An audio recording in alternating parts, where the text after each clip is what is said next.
Welcome to Author Life Podcast, where myself and guest authors share their stories, offer tips and advice, and share our writing, publishing, and marketing knowledge. I'm your host, Delcherie Gladden. Today on the podcast, we're talking to Caleb Pirtle, and he is a member of the Best-Selling Reads group. So this is one of our partner podcasts that will be shared on Author Life as well as with the Best-Selling Reads media and group. So I wanted to welcome Caleb. He's going to be talking to us today about his writing and his life as an author, and kind of just discussing how he got to where he was and where he started and a little bit of everything in between. So Caleb, if you want to tell us a little bit more about you and kind of what you write first, and then we'll jump into our questions for today. All right. I'm so glad to be here, Delcherie. This is a great honor, and I'm flattered to have this opportunity. Basically, I've been writing all my life. Early in my career, I did a lot of historical books. I did a lot of travel books, and over the past few years, I've pretty much concentrated on fiction. And what I like is historical fiction and historical thrillers. I enjoy things that happened day before yesterday much more than I enjoy the things that happen today. So probably the two most important historical fiction books that I've written are the first two books in the trilogy. The first one is Backside of a Blue Moon, and the second one is Bad Side of a Wicked Moon. And basically both books are written about a small, fictional East Texas town where oil was discovered to break the back of the Great Depression in the 1930s. I grew up in an oil boom town in East Texas. I grew up when there was oil running in the streets. Every third person that you met was an oil man, either finding oil, producing oil, stealing oil, or smuggling oil. And as I grew up, all of those stories kind of got packed away in my mind, and after all these years, I finally decided to sit down and write them in a series of novels. So this I'm kind of enjoying because it gives me an opportunity to go back and mentally walk those streets I walked a long time ago. Oh, awesome. I grew up in kind of an oil town as well, so I can understand where you're coming from. New Mexico, not Texas, though. New Mexico. There were some great oil fields in New Mexico. Yes, and my father worked in the oil field in both states, so I kind of feel a kinship. Okay. Yeah, and unfortunately, our oil industry in this area is not doing well, but I think you've probably gotten some of our transplants moving back down to Texas in the last couple of years. Well, we very well could have, because oil is really booming in Texas. Well, that's good. And typical of the days when I grew up and the type of stories that kind of hung on, the little old man who was a crippled wildcatter who came to town with $45 in his pocket and drilled the discovery well. People asked him, how in the world did you get enough money to go into the oil business?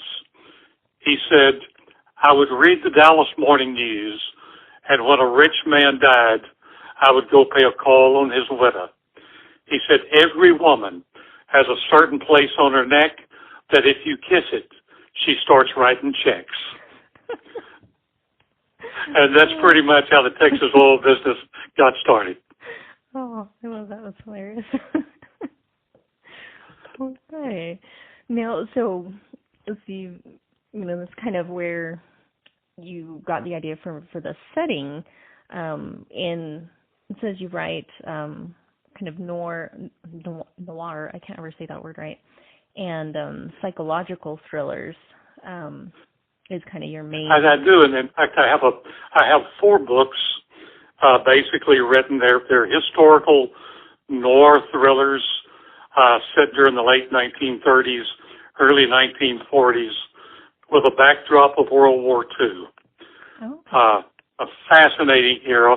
And they're not war books, but the war forms the backdrop. Mm-hmm. There's always that ominous, foreboding, faraway distance of planes, bombs, noise, and explosions in the night. But basically, they're more or less just your espionage thrillers, set back before the United States had a CIA, even before they had a OSS. They would send people into foreign countries to dig up all the information they could get, and they weren't affiliated with anybody. If they didn't come back, so be it, they'd find someone else.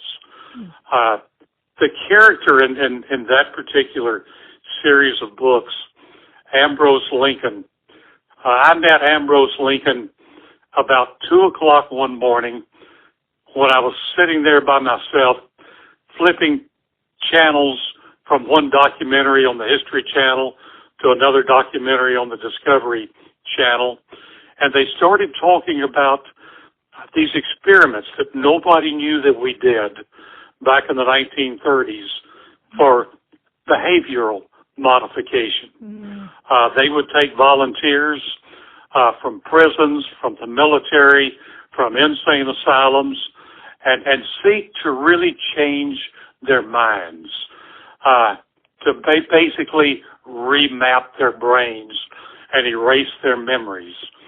And so I'm sitting there watching this, absolutely, thoroughly fascinated, mm-hmm. and I hear this voice in my head that says, that's who I was, and that was Ambrose Lincoln.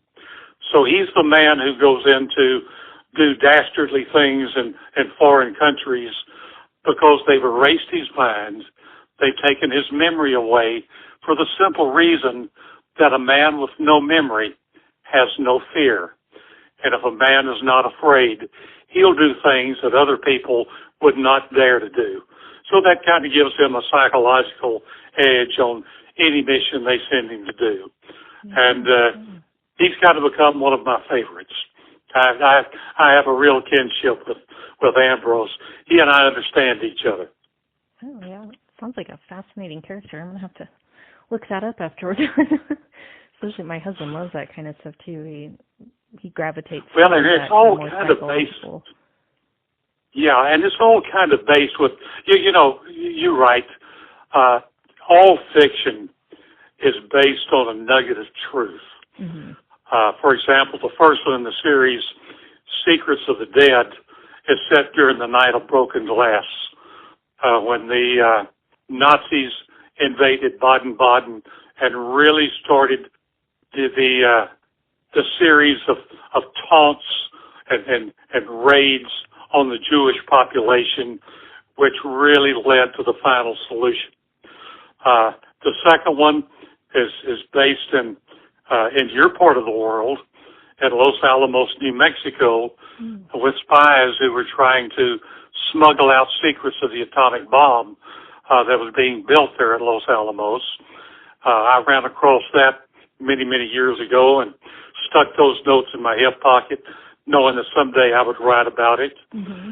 And the third book in the series, Night Side of Dark, is based on the frantic efforts of the German doctor of death, who was an actual doctor when he realized the war was not going well and he was trying to find a way to escape before anyone could catch him for the Nazi war crimes. So they all have a nugget of truth. They all have that World War II in the background, and that particular part of time is just absolutely fascinating because it was that one time evil had a face. Mm-hmm. And when evil and the villain has a face, they're always remembered. Yeah, it's definitely something people can immediately understand and get right into. You're exactly right. Fascinating. All right. Well, you kind of already answered part of the first question on how your interest in writing developed. So you can go. Well, and the reality on that, writing is all I've ever done. Way back when I was young, as soon as I realized I wasn't smart enough to dig ditches, I became a writer. And so writing is the only job I've ever had in my life. I worked newspapers. I worked small newspapers, large city newspapers, became the first travel editor at Southern Living magazine. So I spent 10 years within the magazine business, and then worked for a custom publisher in Dallas for 25 years. So publishing and writing and the book business and telling stories is the only life I've ever known. Okay. So you've done a lot within publishing and writing. I'm sure you have some really fascinating stories to tell, especially as everything's changed so much over the past, even just decade. you know, and then the problem with the publishing business, as you know as well as anyone, not only has it changed over the past decade, it changes about every 3 days. Yeah. Just when you think you've got an idea figured out, it's obsolete. Mm-hmm. Especially when you're talking about Amazon, I swear they've got new rules and algorithms and everything. Every time I turn around, it's hard to keep up with. Yeah, when I do speaking to writers groups, I talk about Amazon, I talk about algorithms, and I explain to them, when I have mentioned that word algorithm, I have exhausted all knowledge. That's all I know. I have no idea what it does, why it does, how it does it, but I know it works. Mm-hmm. I just don't know how to manipulate it. Yeah, well, that's why they keep changing it, to keep people from figuring it out. I think you're exactly right. So you'll probably have a different answer to the second part of the first question than probably a lot of other people I'll interview, because you've been in this a bit longer than a lot of us, especially in like the best-selling reads group. What was one of the main challenges in getting started in writing in the publishing industry for you? You know, one of the real challenges, and I guess this goes back to any kind of profession, and especially if you're in a creative profession, the real challenge is being satisfied with what you have.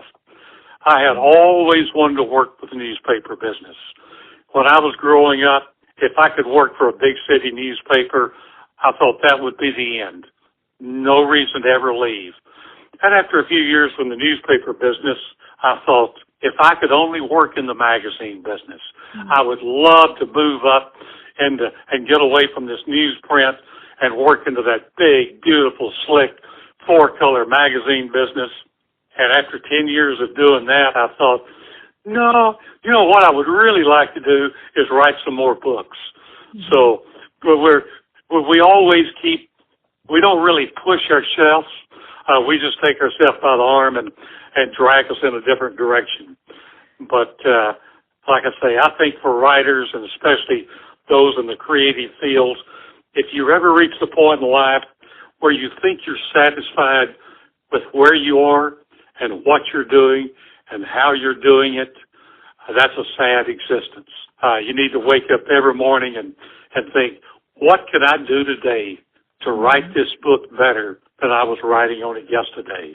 And by the time you get through with it, you wish you had a chance to write it again. Yeah, I'd say very true, yes. You know, especially in such an ever-changing industry like publishing, you know, always pushing yourself and learning more, working on your craft. It's funny because one of the writers groups I get to attend occasionally when I'm not working, they were talking about going to a writing conference, and a couple of them kind of just were like, I don't think I'll go this year. Every time I go, I hear the same exact things over and over and over again, and I'm just not getting anything out of it anymore. And so I think, you know, agents, publishers, writers, I think we all kind of get stuck in that sometime of, you know, well, this is what we want. This is what I want to write. This, you know, this is what the market wants right now. And it never stays the same that long. And in really, it doesn't stay the same. You know, you think, yeah, well, I've learned it all. I've taken enough classes. I've read enough books. It's like, probably not. Keep going. You'll be surprised. Well, one, you're exactly right. It never stays the same. And two, I think one of the great dangers and one of the great challenges that writers face is to look at themselves in the mirror on a daily basis and say, don't concentrate on trends.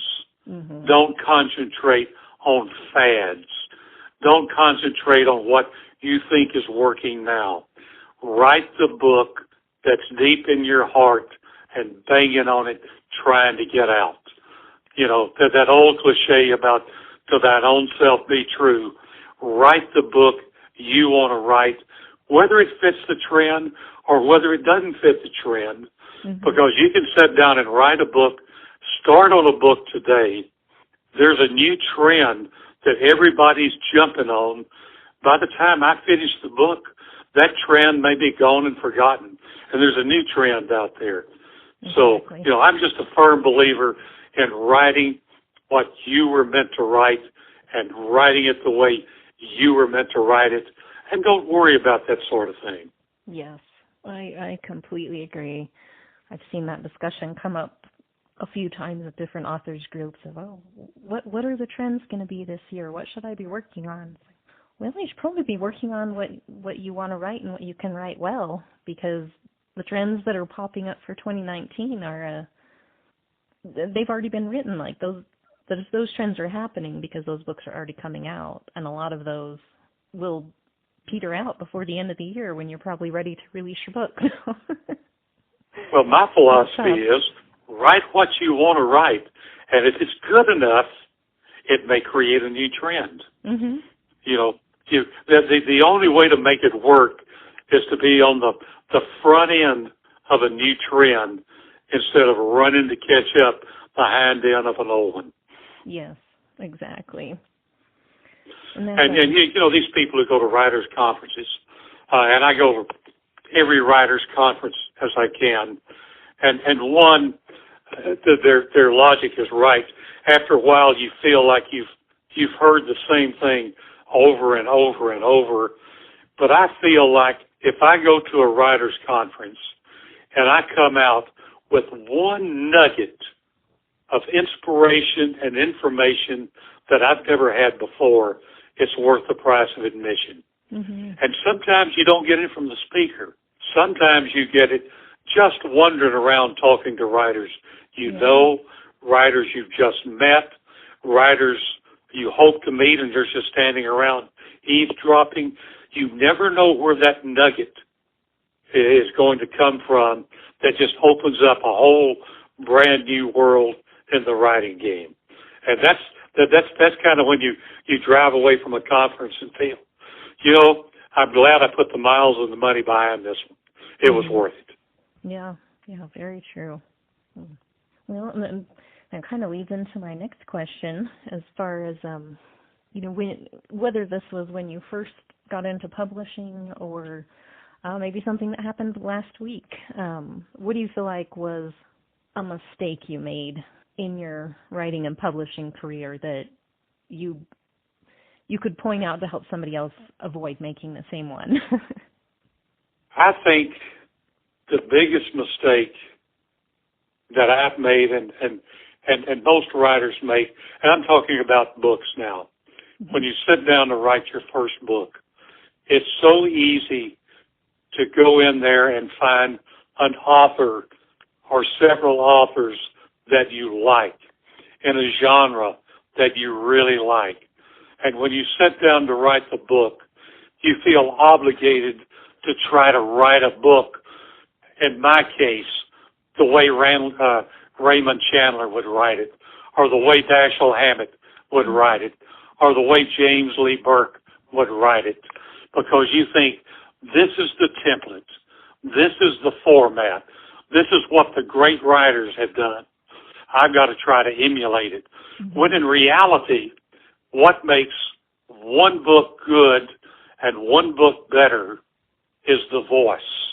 And I think the big mistake writers make is not working to create define and refine their own voice, their own way of telling a story.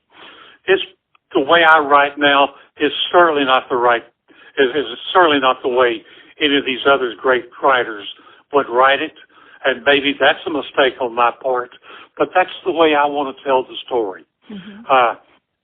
And I think when it comes to voice, so often I see people who can stand around and tell wonderful stories, but when they sit down to write, all of a sudden those stories become very stilted and very dull and very scholarly, and they just lose all of the emotion and all of the impact because they think they need to be writers. No, none of us are writers. We need to be storytellers. Yeah. And I try to write my books as if I were sitting across the table from you, leaning across, my elbows on the table, and I'm going to tell you a story. And this is the way I would tell it, and this is the way my characters would tell it. And it just has that certain outburst of spontaneity and emotion, and it may not be the right way, but that's the way I'm going to tell my story because it sounds like me. And when you write, your voice needs to sound like you. Yeah, exactly. It's interesting when I do like teen workshops and work with young writers. You know, that's always one of the things that they struggle with the most, you know, because they're reading, you know, whatever their favorite author is, and so they end up writing or trying to write like that same author. And I like to try to put it in the terms of like music for them, like, you know, because you can listen to the radio and hear a dozen songs and voices that all just kind of blend together. And it's like, oh, who was that? Was it this? No, it might have been this. Might have been this person. Because they all sound so similar. But when you get those really, you know, standout artists, you can immediately be like, oh, that's by, you know, Coldplay or Mumford and Sons. Or, you know, you can pick it out because they have such a unique sound and voice. And that's something I try to get, like, young writers to understand. Like, you know, you may love this author, but, yeah, you need to find your own way of telling your story, or it's just going to blend in with everything else, and that takes a lot of time and practice for sure. Well, that's the best advice you could give them, and I think couching it in terms that they can really understand, especially with music. And you're right, the really great songs, from the first 5 notes they play, you know who it is. Mm-hmm. If the singer sings the first 3 words out of his or her mouth, you know who the singer is. And the rest of them just get trapped into a bland little world that they make music, and it may be pretty music, and it may be nice music, and people may hum it and whistle it on the way to work, but they don't remember who sang it. Mm-hmm. Exactly. And our names, whether it's music or whether it's writing, whether it's books, our names are the only brand we have. Mm-hmm. You know, nobody will ever remember the names of the new book that's coming out, but they're going and finding Del Cherie's new book or Scott Berry's new book. They know the author, and they figure if that author wrote it, that's who they want to read. Mm-hmm. So you've got to be distinctive enough in what you write and the way you write it that they want to look for the next book that you wrote the same way. Yep. I know it cracks me up sometimes when I'll get readers who'll message me or something, and they've kind of just got their own little nicknames for like the series, and it's like half the time they couldn't tell you what the individual book names were. It's like, when's the next Eliza book out? When Invisible 3? It's like it has its own name. That's exactly right. You know, but they associate things, you know, in the ways that they remember them most. Like you said, you know, for an author, it's like, I mean, I got a book from Dan Brown a while ago, and honestly, I can't tell you what the name of it was, but it was like, ooh, Dan Brown, yeah, let me check that out. And it sounded interesting, so I have it on my Kindle, but At some point, I'll get no, to the it thing is, remember. Yeah, just the name alone, because you like the author. Just the name alone conjures up an image of something worth reading, something that you look forward to, that something that could be extremely exciting, and that's what this life is all about. Just try to do something different. Yeah. So what would you say for you personally has been both the best and most challenging aspect of being a writer? I think the best thing about being a writer is we have a story to tell, and we have a venue in which we can tell it. And that venue is Amazon and all the retailers. Yes. And a lot of people have gone through life, and you know, you go back and talk about, everybody wants to talk about the golden age of publishing, back before digital publishing came into existence, before the advent of the e-books, back before Amazon was even thought of. Everybody wants to go back to New York and that great, wonderful world of publishing. And what they don't realize, and I did this statistic several years ago, but in that era, the rule of thumb was a New York publisher would publish 300 titles a year, hoping that 7 of those titles would sell enough books to make a nice profit, plus pay off the losses on all the other 293 books. Oh, wow. Even in those days, only a very few ever hit big time. Yeah. For every 7 that made it big, 293 was lost in a wasteland, and nobody ever had a chance to publish again. So in those days, you had a lot of great writers who had not been discovered, but they didn't have a venue. Yeah. So at least today we have a venue. We have an opportunity to produce our books and market our books and let people buy our books. You know, writers may never be bestsellers, but if they sell a few books, make a few people happy, make a few people glad that they found you as a writer, then maybe that's all you can ask in life. And occasionally, if you keep writing and you keep working really hard and you try to be better than you could possibly ever be, you never know when lightning strikes. Yeah. And, you know, I'm in this game to keep writing and see if lightning strikes.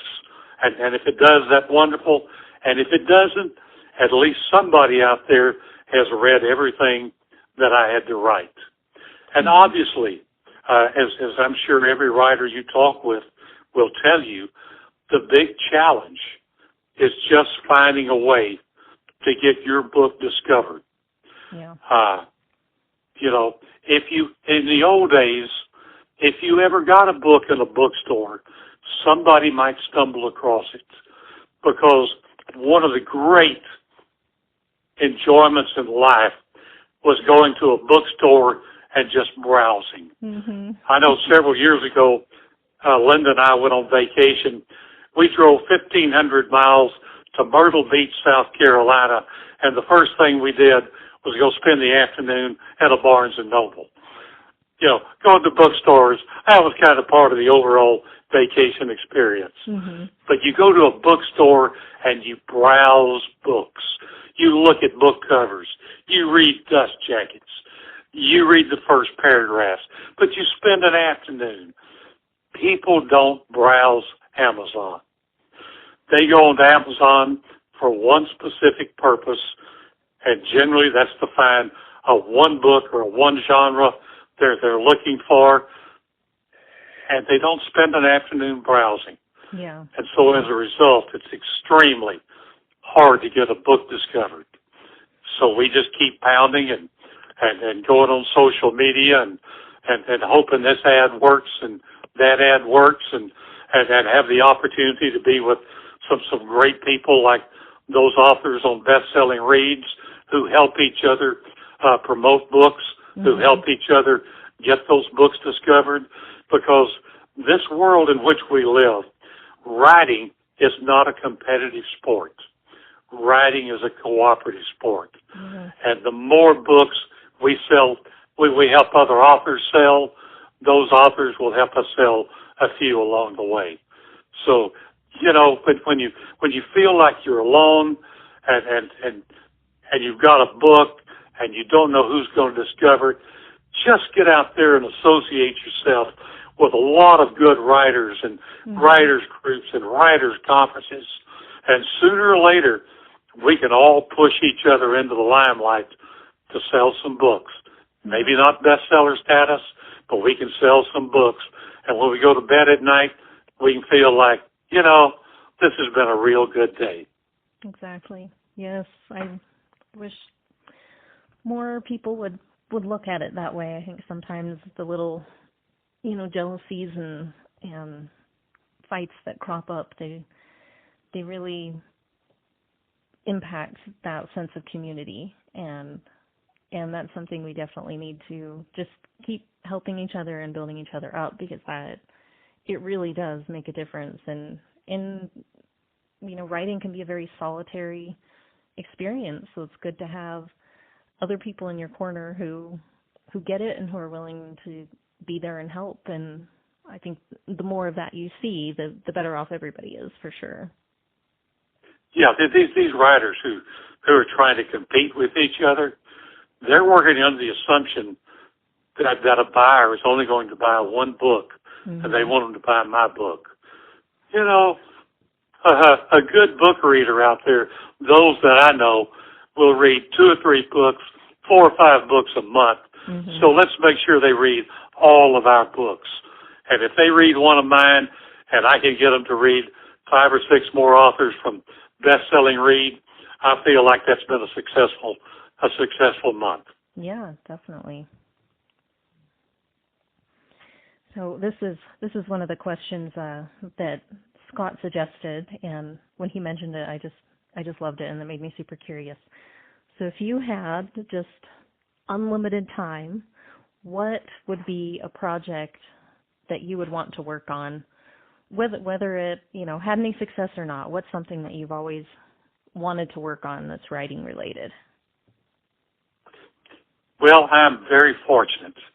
I have unlimited time. I get up at 5 every morning, load the website, run my traps with social media, and I've got the rest of the day to write.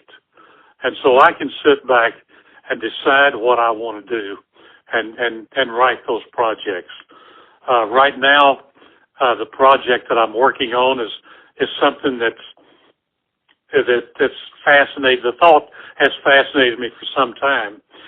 Everything I read points to the fact that readers no longer have the attention span that they once had. When I grew up, readers liked to read epics. They wanted to read 7 generations of one family in a 150,000 word saga.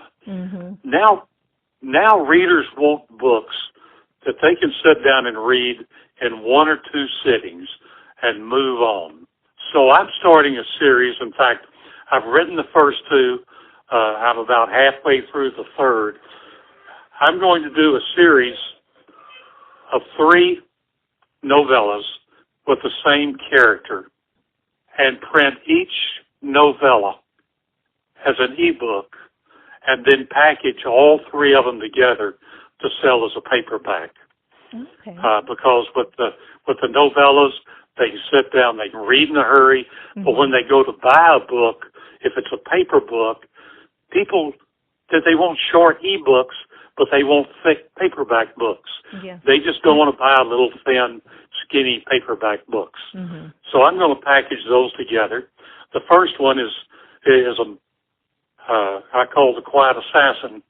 It's a modern noir thriller series, and I've got 2 other series that I'm going to do with a novella linked to it, and just see what happens. Because there's no reason to spend all my time writing long books when you can write really short books full of emotion people can read and then move quickly to the next one.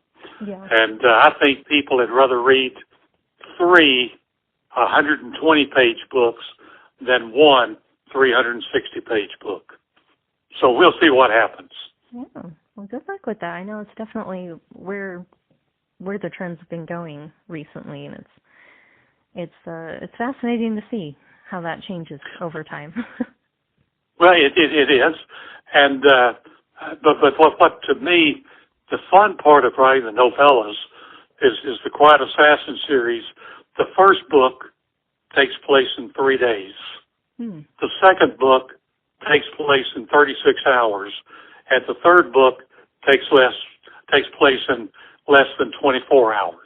Oh, wow. So it's amazing if you put your mind with it and build a diagrammatic parameter around the story, you can tell a whole novella in almost 1 or 2 days, and that kind of gives you a chance to do a lot of interesting things that you normally wouldn't do. Yeah. So it's been fun. Well, good. Well, I'm excited to see.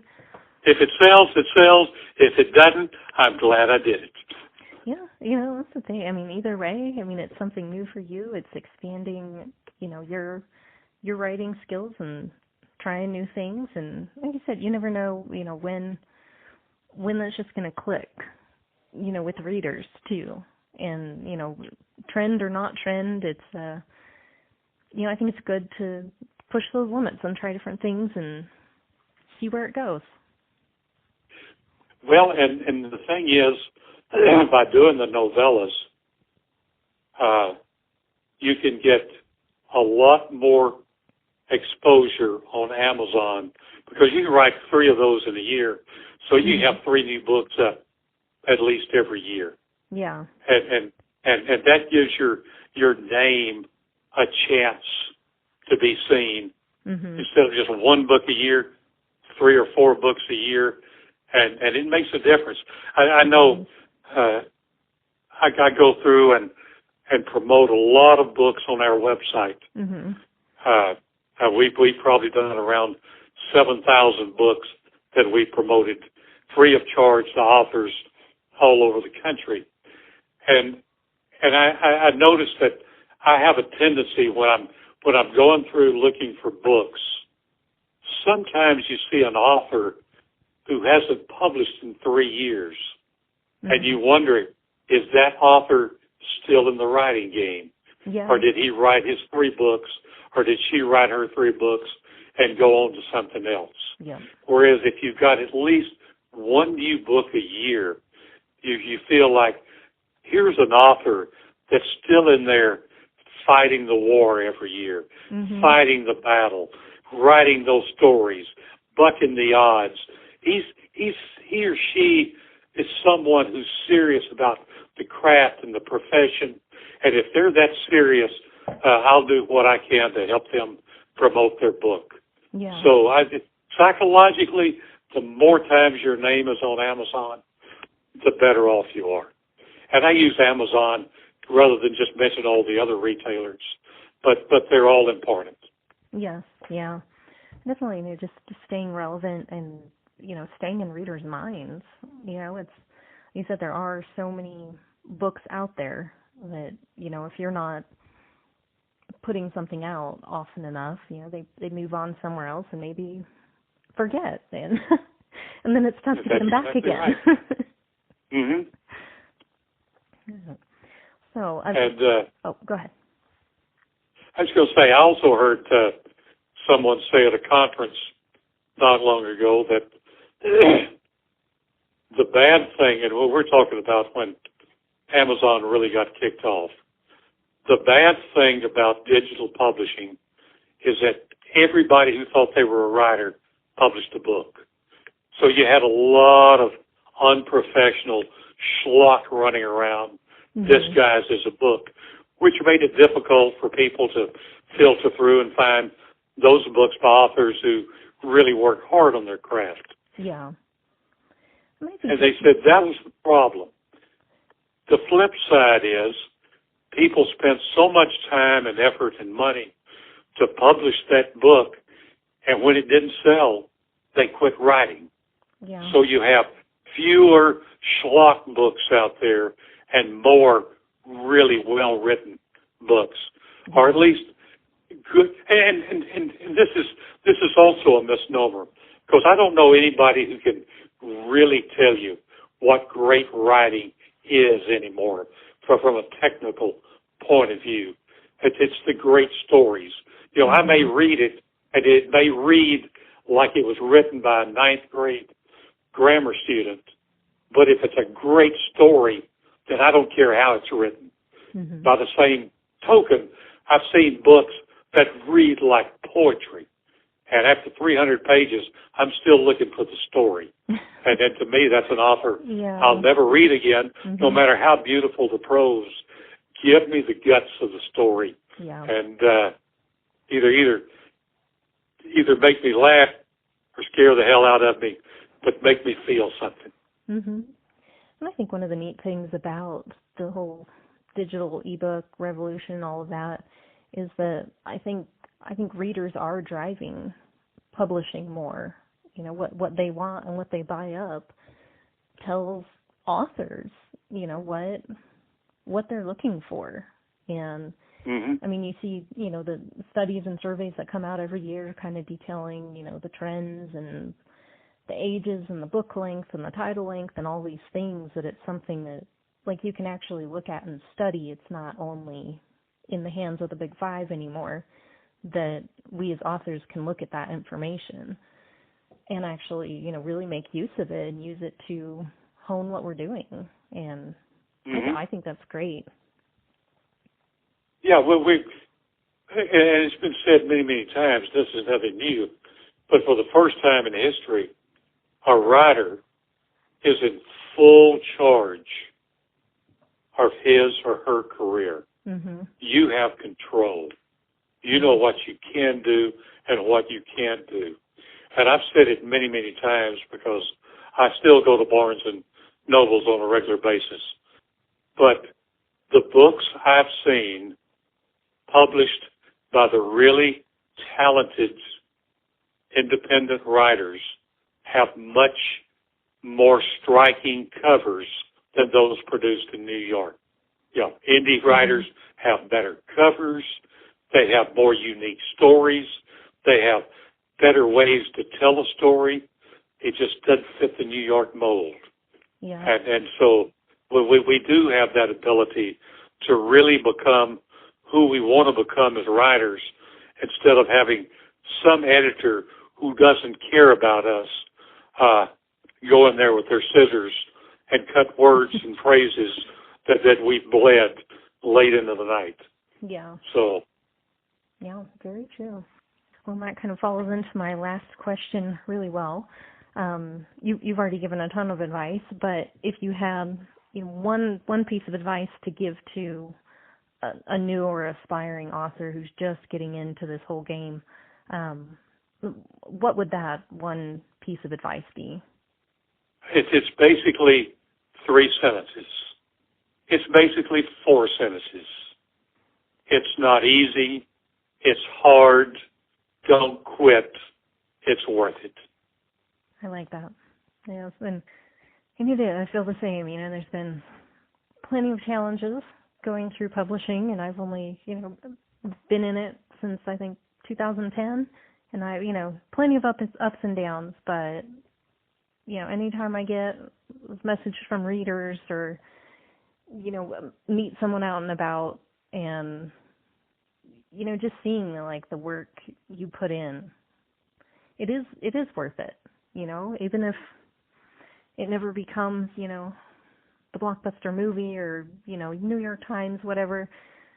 You know, it's really neat to see that something you created and produced meant something to somebody else.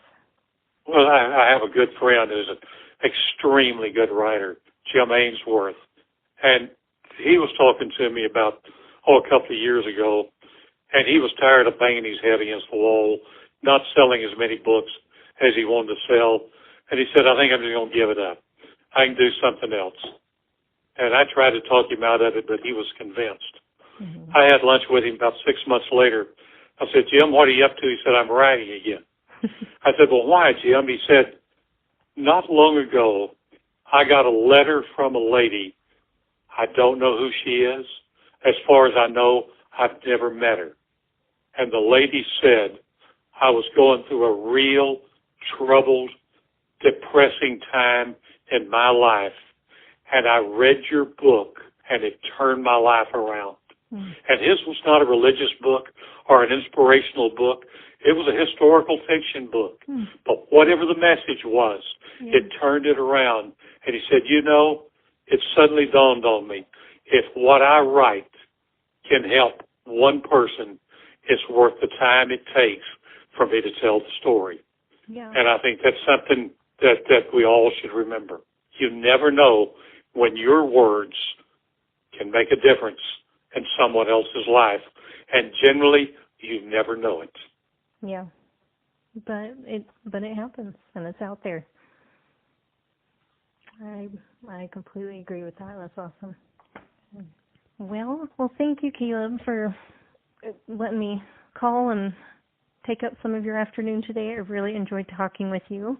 Was there anything you have, coming up in the near future, or anything you want to let readers and listeners know about before we sign off for today? Well, in my new novella series, the first one, Lovely Night to Die, is on Amazon. The second one will be out the next month, called A Rainy Night to Die. And the third book, and the paperback book, will be out as a series called Lonely Night to Die. So that will be out shortly. I'm working on the third volume of my Blue Moon and Wicked Moon series. It's not yet titled, but it'll have a moon in it somewhere. And I hope to have it written sometime by early fall. Okay. So we shall see what happens in the meantime. Yeah. And you never know when you wake up some morning and your mind takes a sudden right or a sharp left, and you write something you never intended to write, but all of a sudden you can't escape it. Yeah, very true. I've had that experience. I know you have. Well, good luck with everything. I'm excited to see what you have already out there. Several of your books sounded pretty fascinating, and good luck with the novellas, and I'd love to hear how that goes, and what you learn from it, and what happens with it. Well, I appreciate it. It's been great talking to you. I'm forever indebted to you for picking up and calling. No problem. I really appreciate it. Thank you so much. Okay, thank you. Thanks again for listening to Author Life Podcast. For more information on the podcast or guest authors, check out the links in the show description. If there's a topic you'd like to learn more about, find me online and send me suggestions anytime.